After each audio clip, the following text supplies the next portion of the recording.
Welcome everyone. Today we're making the authentic Bucatini alla Matriciana. Now, I already have to caveat what I just said because originally people in Amatrice would use spaghetti instead of bucatini. But then bucatini took over and they're awesome, so I'll make bucatini. Anyway, spaghetti or bucatini, you will need to make the Amatriciana sauce. So let's take a look at what we will need. We will need a piece of guanciale. If you can find guanciale, pancetta is okay, but guanciale is less salty and fatty, so get guanciale if you can. Some raw tomato puree. If you have peeled tomatoes, even better. Pecorino Romano. The authentic Pecorino Romano usually has a black rind. Some chili red pepper. Remember to remove the seeds if you can. Obviously bucatini or spaghetti, whichever you prefer. Some salt for our boiling water.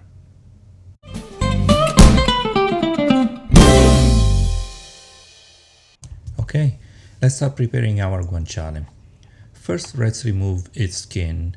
This is the external yellow part of guanciale and it's not really edible. But don't throw it away.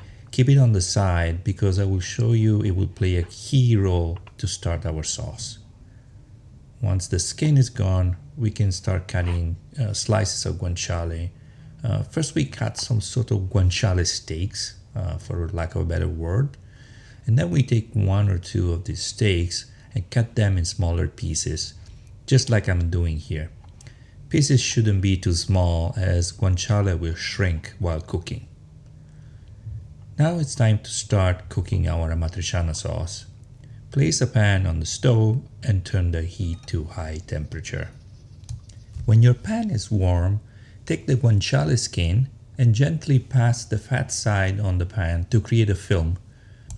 Shepherds in Amatrice would put some lard on their pans.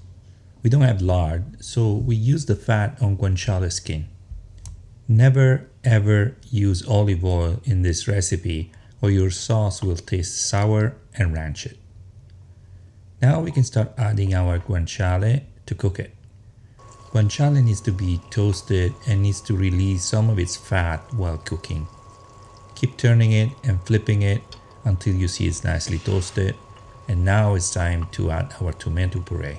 Carefully stirring and mixing these two ingredients. And we can also add the red chili and mix again. Perfect. Now cover your sauce and let it cook at low temperature for at least 30 minutes. Now you can start putting some water to boil to cook our bucatini.